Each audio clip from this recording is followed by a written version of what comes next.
बंधु माने आजिर एही कार्यक्रम को आपण मानक स्वागत। आजिर एही भिडियोटी मीन राशि व्यक्ति विशेष मानक पई बहुत ही खास अटे, बहुत गुरुत्वपूर्ण अटे। कारण आजिर एही भिडियो रे आमे माने जानिबा मीन राशि व्यक्ति विशेष मानक पई 2024 मसीहार अंतिम 3 मास अर्थात अक्टोबर, नवेम्बर एवं डिसेम्बर मास किपरि रहिबो।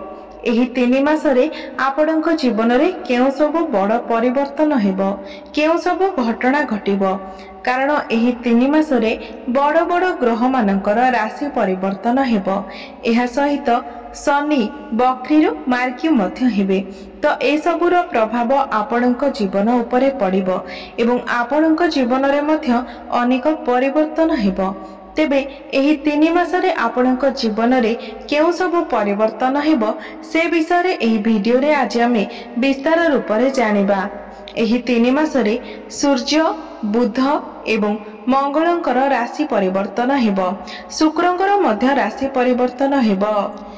तो एही 3 मासरे आपणकर स्वास्थ्य, शिक्षा, प्रेम, वैवाहिक जीवन, भाग्य, क्यारियर एवं व्यापार वाणिज्यर स्थिति किपरि रहिबो से विषय रे विस्तार रूप रे जानिबा। एहा सहित आपणक पई नवग्रहंकर स्थिति किपरि रहिबो, नवग्रह केउ प्रकार फल देबारे सक्षम हेबे, केउ सब शुभ फल देबे एवं केउ सब अशुभ फल देबे से विषय रे जानिबा। एवं वीडियो शेष रे अशुभत्व प्रदान करुथिबा ग्रह मानक पई किछि विशेष प्रतिकार विषय रे मध्य जानिबा। जे प्रतिकार गुडिक करिबा तरा एही 3 मासरे आसुथिबा सब समस्यार आपण समाधान करि पारिबे। तो बंधु माने आसंतु आरंभ करिबा आजिर एही कार्यक्रमटी को जहाकि जन्म राशि एवं चंद्र राशि उपरे आधारित अटे।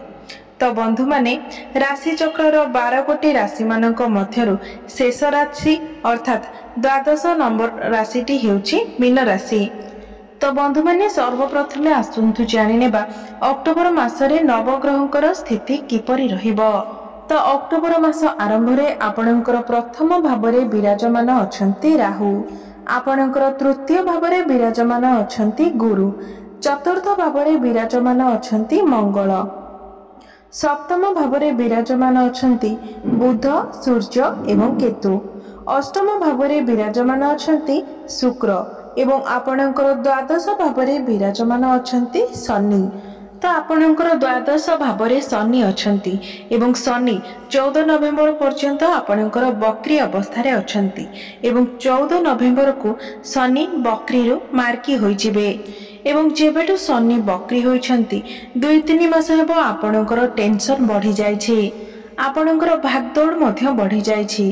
कोनोसी कथा को नेकी आपणको मन रे शंका उत्पन्न हेउछि, कोनोसी गोटिए जगह रे आपणको बारंबार चक्कर लगाइबा को पड़ुछि, कोनोसी गोटिए कथा को नेकी मध्य आपण चिंतित रहुछंती।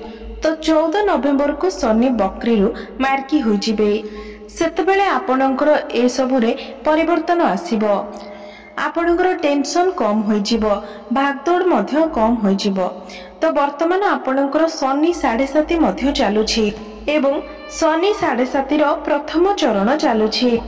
तो बंधु माने आपण गोटे कथार विशेष ध्यान रखिबे जे आपणकर निजर जन्म कुंडली रे जदि शनिकर स्थिति उच्च रही थाए, शनि भल स्थिति रे रही थांती तो आपणको शनि 7.5 रो एतेटा प्रभाव पड़िबो नाही, आपणको एतेटा खराब प्रभाव पड़िबो नाही। मात्र जदि आपणकर जन्म कुंडली रे शनि नीच स्थिति रे थांती किबा खराब स्थिति रे थांती तो शनि 7.5 रे आपणको अनेक गुड़िए समस्यार सम्मुखीन हेबाको पड़िबो। जदि आपणको जन्म कुंडली रे शनि नीच स्थिति रे थांती, खराब स्थिति रे थांती तो एही शनि 7.5 मध्य रे आपणकर स्वास्थ्य रे समस्या आसीबो, परिवार रे मध्य समस्या देखा देबो, आपणकर भागदौड़ मध्य बढ़ी जिवो। तो एबे आसंतु जानि नेबा एही 3 मासरे आपणकर स्वास्थ्य किपरि रहिबो। तो बंधु माने कुंडली रो प्रथम भावटी होई थाए आपणकर स्वास्थ्य रो भाव, आपणकर इम्यूनिटी सिस्टम रो भाव। तो बंधु माने आपणकर प्रथम भावर अधिपति देवगुरु बृहस्पति तृतीय भावरे विराजमान अछंती एवं आपणकर प्रथम भावरे विराजमान अछंती राहु।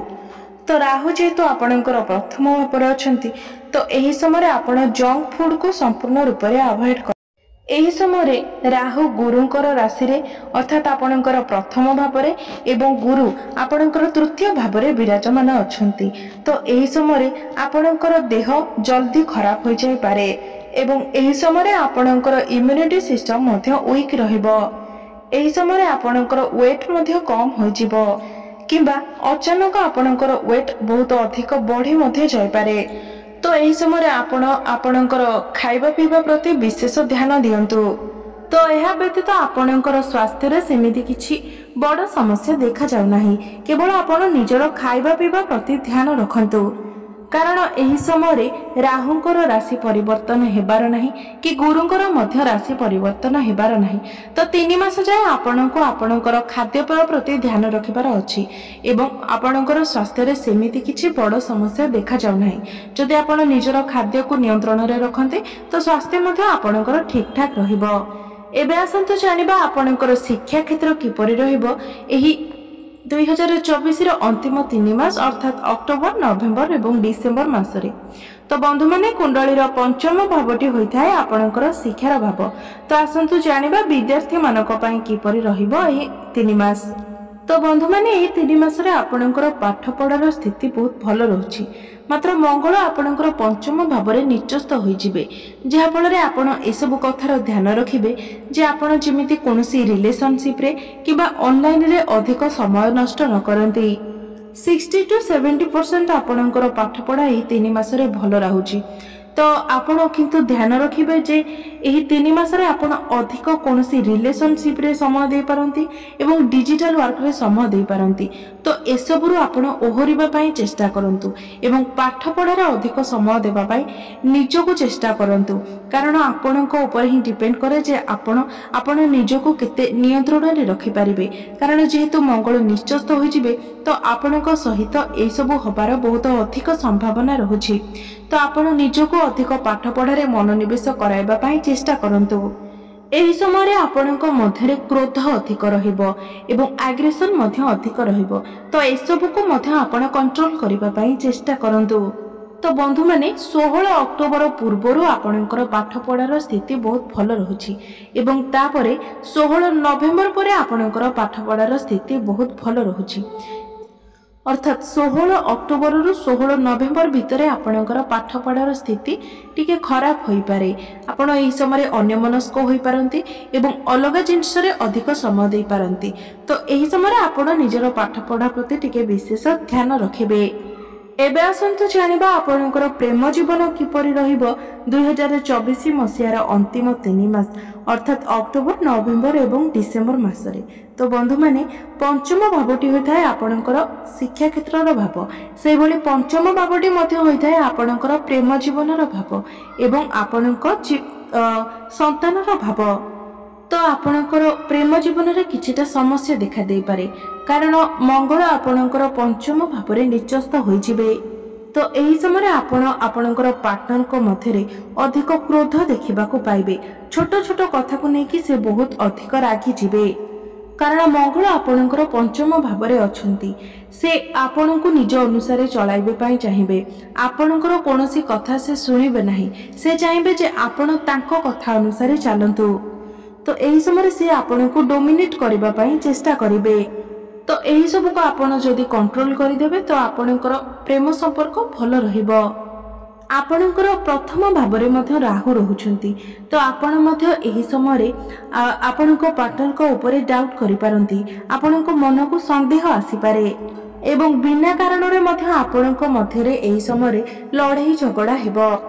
ତ ଏହି 3 ମାସରେ ଆପଣଙ୍କର ପ୍ରେମ ସମ୍ପର୍କ ଆଭରେଜ ଦେଖାଯାଉଛି କାରଣ ସୂର୍ଯ୍ୟ ମଧ୍ୟ ଆପଣଙ୍କର ଅଷ୍ଟମ ଭାବକୁ ଚଳନ କରିବେ ଏବଂ ମଙ୍ଗଳ ମଧ୍ୟ ଆପଣଙ୍କର ପଞ୍ଚମ ଭାବରେ ନିଚସ୍ତ ହେବେ ଏବଂ ଗୁରୁ ମଧ୍ୟ ଆପଣଙ୍କର ତୃତୀୟ ଭାବରେ ବିରାଜମାନ ଅଛନ୍ତି। ତ ଆପଣଙ୍କ ନିଜର ଭୁଲ ପାଇଁ ଆପଣଙ୍କର ପ୍ରେମ ଜୀବନରେ କିଛି ସମସ୍ୟା ଆସିପାରେ। ତ ଆପଣ ଏହିସବୁ ବିଷୟ ପ୍ରତି ବିଶେଷ ଧ୍ୟାନ ଦେବେ। ଏବେ ଆସନ୍ତୁ ଜାଣିବା ଆପଣଙ୍କର ବୈବାହିକ ଜୀବନ କିପରି ରହିବ ଏ 2024 ମସିହାର ଅନ୍ତିମ 3 ମାସରେ। ତ ବନ୍ଧୁମାନେ, ଆପଣଙ୍କ କୁଣ୍ଡଳୀର ସପ୍ତମ ଭାବଟି ହୋଇଥାଏ ଆପଣଙ୍କର ବୈବାହିକ ଜୀବନର ଭାବ, ଆପଣଙ୍କ ଜୀବନ ସାଥୀର ଭାବ। तो बंधु मैंने वैवाहिक जीवन आपणकर भल रहुछि मात्र 15 अक्टोबर रु 30 अक्टोबर मध्य आपण टिके आपणकर वैवाहिक जीवन प्रति ध्यान रखिबे। मात्र नवेम्बर एवं डिसेम्बर एही 2 मास आपणकर वैवाहिक जीवन पाए बहुत भल रहुछि। डिसेम्बर मासरे आपण केवाडे बुलिबाकू जाई पारंती। एही समय आपणकर भ्रमण योग देखा देउछि। एही समय आपण कोनोसी फैमिली प्लानिंग करि पारंती। आपणको मन को किछि आइडिया आसी पारे। तो केवल 15 अक्टोबर रु 30 अक्टोबर भितर आपण निजर वैवाहिक जीवन प्रति टिके ध्यान रखिबे। एबे आसंतु जानिबा सबुठारु गुरुत्वपूर्ण विषय वस्तु आपणकर भाग्य कैरियर एवं व्यापार वाणिज्यर स्थिति किपरि रहिबो 2024 रो अंतिम 3 मासरे अर्थात अक्टोबर नवेम्बर एवं डिसेम्बर मासरे। तो बंधु माने कुंडलीर नवम भावटी होइथाय आपणकर भाग्यर भाव एवं आपणकर नवम भावर अधिपति हेउछंती मंगल एवं मंगल आपणकर पंचम भावरे निचस्त होइजिबे एवं आपणकर दशम भाव को दृष्टि देबे। तो आपणकर जो कार्य आपण करिवे जो कार्य रे हाथ देबे सेही कार्य रे आपणकर बाधा विघ्न आसीबो किछिटा समस्या आसीबो मात्र आपणकर कार्य संपूर्ण होइजिबो। आपणकर भाग्य भल रहुछि मात्र मंगल जेहेतु निचस्त हो जाउछंती तो 2 दिन रे आपणकर हेबाकु थिबा कामटी 4 दिन लागि पारे मात्र आपणकर कार्य संपूर्ण हेबो कारण आपणकर भाग्यर अधिपति मंगल त्रिकोण रे अवस्थान करिसंती एवं आपणकर भाग्य स्थान को मध्य देखुछंती। एबे आसंतु जानिबा आपणकर कार्य क्षेत्र किपरि रहिबो एही अंतिम 3 मास रे। तो बंधु माने कुंडलीर दशम भावटी होइथाय आपणकर कैरियर भाव आपणको कार्य क्षेत्र भाव एवं आपणकर दशम भावर अधिपति हेउछंती बृहस्पति जे कि आपणकर तृतीय भावरे विराजमान अछंती एवं सूर्य मध्य आपणकर प्रथम भाव को देखुछंती। तो 17 अक्टोबर पूर्वरु आपण निजर राग उपरे नियंत्रण रक्षा करंतु किबा अन्य कोनोसी व्यक्ति को डोमिनेटिंग करबा पई मध्य चेष्टा करंतु नाही कारण जेतेबेले भी सूर्य आपणकर प्रथम भाव को देखंती कोनोसी भी कुंडली रे सूर्यंकर दृष्टि जेतेबेले प्रथम भाव उपरे थाए सेतेबेले व्यक्तिक मध्य रे अहंकार देखा देई थाए अभिमान देखा देई थाए। तो आपणकर काम कार्य बहुत भल रहिबो मात्र गुरु जेहेतु आपणकर तृतीय भाव रे अछंती तो आपणको टिके अधिक परिश्रम करबाको पड़िबो। जदि आपण मार्केटिंग रो कार्य करूछंती डॉक्यूमेंट रो कार्य करूछंती मैनेजमेंट रो कार्य करूछंती तो एथिरे आपणको शुभ फल प्राप्ति हेबो। कंप्यूटर सह जड़ित कार्य काउंसलिंग कम्युनिकेशन ए सब रे कार्य करूथबा व्यक्ति मानक पई मध्य समय बहुत शुभ रहिबो मात्र गुरु तृतीय भाव रे थिबा हेतु एही समय आपणकर मन डाइवर्ट होई पारे आपण अन्य मनस्क होई पारंती एवं बेले बेले आपणकर मन काम कार्य रे न लागि पारे। तो मोटामोटी भाव रे देखिबाकू गले आपण काम करिवे एवं आपणकर टार्गेट मध्य कंप्लीट होई जिवो एवं जे मानको पाखरे कोनोसी चाकरी नाही आपण चाकरी रो अन्वेषण रो अछंती तो सूर्य जतेबेले आपणकर नवम भाव को चलन करिवे 16 नवेम्बर को सूर्य जतेबेले नवम भाव को आसीबे एवं 16 नवेम्बर परठारु संपूर्ण डिसेम्बर मास मध्यरे आपणको चाकरी मिलिबार संभावना रहुछि। एही समय अवधि रे आपणकर कार्य करिबार शैली मध्य बहुत भल रहिबो।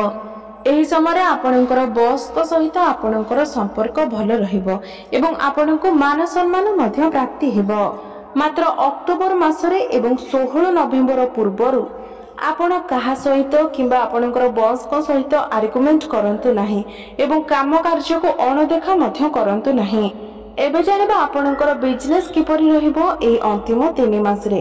तो बंधु माने आपणकर व्यापार वाणिज्यर स्थिति बहुत भल रहिबो आपणकर बिजनेस रे ग्रोथ हेबो आपणकर इनकम बढ़िबो ए समय आपणकर खर्च मध्य कंट्रोल होई जिवो। तो एही 3 मास जाक आपणकर व्यापार वाणिज्य पाए बहुत भल समय रहिबो।